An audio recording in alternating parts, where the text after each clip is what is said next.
CNBC TV 18, celebrating 15 years of leadership.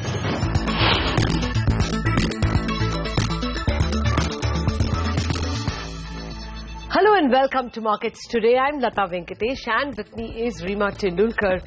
And it was such a cheerful day in the markets. We practically rallied alone with such force. And now it clearly looks like we're in for a couple of landmarks this week itself. Nifty at 9,000 before expiry looks almost imminent, and 30,000 on the Sensex also looks fairly securely in the bag unless something drastic were to happen. Hi, Rima. Hi, Lata. We've gained for 8 consecutive sessions now. We've conquered that 8,900 mark. The only interesting thing is that, the Nifty, the mid-caps, all these indices were up 1%, though the advanced decline ratio was in favor of the losing side. But let's take a look at the top trades of the hour, and then we'll get in a lot of market chatter. Late surge in the market takes the Nifty above the 8,900 mark, led by strength in banks and capital goods. In fact, 4 of the 5 top contributors to the Nifty are from the financial space. Important opinion today. Krishna Kumar Karwa of Emkay Global tells CNBC TV 18 the nation has seen very strong global inflows in the last few weeks to the tune of nearly 8,000 crore rupees. They expect another rate cut by the Reserve Bank in the February 3rd policy, and Emkay expects returns of 12 to 15% this year in equities. Maruti Q3 earnings are below estimates with a PAT growth of 17.5% to 800 crore, much lower than estimates of 875 crore. Despite a strong volume growth, the margins and the bottom line could not grow as expected. The management in the conference call says that they do not still see traction in the auto market and they will have to live with higher discounts. Those were the key highlights, and here are the experts that we have lined up on the show for you today. Krishna Kumar Karwa, as we said, of Emkay Global Financial Services, will join in to talk about the road ahead for the Indian markets. We will also get you a whole host of business leaders like Anand Mahindra, Sunil Mittal and Padmashri Warrior, who attended the Indo-US Summit over the weekend to get you a mood check on India. Okay, but first, straight to the day's trading action. The steroids are still working wonders. The bulls charged ahead for the 8th straight day, and records were shattered for the 5th consecutive session. Anuj Singhal is here with a wrap of today's trading action. Anuj, in the morning you said that perhaps we could see 9,000 levels in the Nifty closer to expiry, and we seem to be making and taking those steps towards those levels. What a strong day for the market. Again, in the second half, the market surged. But it was a narrow market. It was a market in which the banking stocks dominated trade again. The Bank Nifty was up again close to 3% at fresh all-time highs, keeps outperforming the markets, and that really led to that big surge in late trade. Take a look at some of these banking names: Axis, ICICI, HDFC Bank, HDFC from the financials. All of them up quite a bit. Financials now form 35% of the Nifty. It's looking a bit toppish, but the stocks are gaining nevertheless. Among some other gainers, you had ITC, Tata Motors, Larsen & Toubro, Asian Paints, Cipla as well, that did well. Though it was a narrow market because you had some big losers as well in trade today. Stocks like Infosys, Dr. Reddy's, KN India, Mahindra & Mahindra, HUL, they were all down in trade. So, you have to worry a bit about the breadth of the market. But clearly, no one is complaining right now. The bulls at least are not. The countdown to 10,000 on the Nifty and 30,000 on the Sensex is well and truly on. That's true, Anuj. Well, just a word on the quality of the rally. It was quite clearly quality financials which led the rally. Look at the Bank Nifty and the constituents of the Bank Nifty that rallied. Axis Bank, ICICI Bank, HDFC Bank, HDFC itself, and just about any private sector bank you want, right up to the federal banks, the Yes Banks, the IndusInd Banks and the DCBs. And look at the list of public sector banks. They simply did not participate in the rally. Starting with Union Bank, which posted bad numbers, huge growth in NPLs.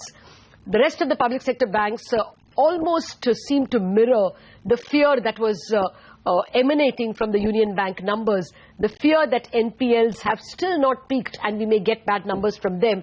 So you didn't see any of the public sector banks participating. However, interest rate sensitives did participate. You did have the private sector finance and some of the NBFCs like Shriram, LIC Housing and such like participate. You also had infras, the infrastructure companies participate because they are after all rate sensitive, and you had the finance companies, the housing finance companies and realty companies. DLF for one, HDIL which got an upgrade after several years. Interest rate sensitives, basically realty and infra, also participating in this largely finance-led rally. Okay, but it's time now for some market perspective. Krishna Kumar Karwa of Emkay Global Financial Services expects ECB's bond buying program to drive global liquidity in the near term. For the Indian markets, he expects to see returns within a range of 12 to 15% this year. Markets have been very strong in the last 10-15 days, and the momentum is very strong. And primarily this started off with the unexpected rate cut on Jan 15th, and after that we have seen very robust FII inflows of almost 7,000-8,000 crores. Now we have also had the event of the quantitative easing being more than expected as far as the ECB is concerned. So again, global liquidity is again expected to be very strong. What we need to take care of is that we have had a very strong 8 to 9% kind of a rally in the last 10 odd trading sessions. So there could be some amount of volatility in the immediate.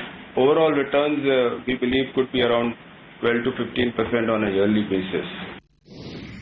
Mid caps will outperform the large caps in the next 2 to 3 year kind of a time frame. Mid cap autos, I think autos and auto ancillaries should deliver good returns. I think auto, as far as Ashok Leyland is concerned, is a direct or the only pure play as far as the recovery in the HCV cycle is concerned. And TVS Motor, I mean, they have had very good launches in the last few years and valuations being very reasonable. So it has delivered very good returns, and if it is able to improve on its margins profile in the next few years, there is no reason why it cannot further get re-rated and deliver good returns. Right, so good returns, but note that Karwa expects a 15% return from the indices, and they have already delivered 8 to 9%. So clearly one is wondering whether you can juice out more from the markets, but everyone is preparing for that 9,000 champagne and of course for 30,000 as well on the Sensex. Well, returning to the action of the moment, let's get a wrap on what happened in the futures and options space from Nigel D'Souza. Well, just looking at the options data today, the 8,700 call as well as the 8,800 call, all those call buyers, they were unwinding their positions and going ahead and buying an out-of-the-money call option. So the 8,900 call was fairly active today. The premium over there moved from around $38 to around $54.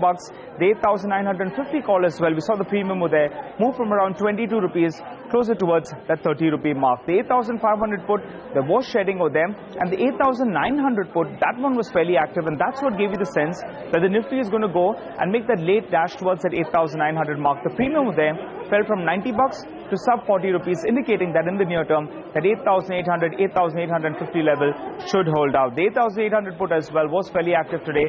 The premium fell from around $40 to around 12 rupees.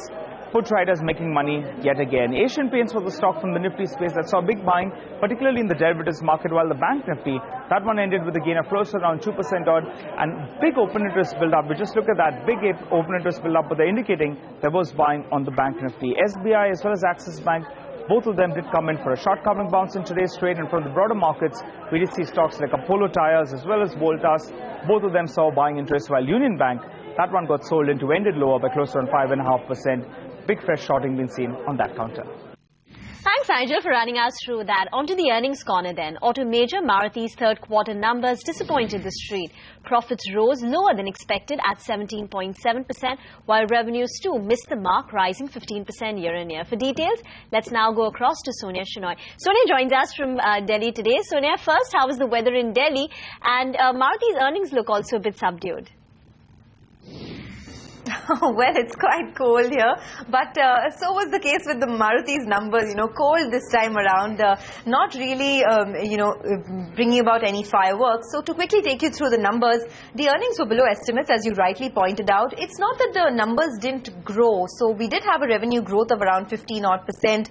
The margins have gone up a tad bit year on year to 12.6% versus 12.4%, and the profits too have gone up about 18-odd%. But it's just that the market was expecting a lot more, and the reason for the disappointment was despite the strong volume growth, it couldn't translate onto the EBITDA line because we did have a couple of expenses. The other expenses were higher by about 24% year on year. That's because it includes an exceptional loss related to the excise duty demand on the sales tax subsidy. So there was that loss that came into play. Also, the management said that they have a whole host of new launches, and the costs for those new launches, the higher ad expenses, was factored into the other expenses this time around. Apart from that, the tax expenses were higher due to the FMP tax accounting. So that went up by close to 30%.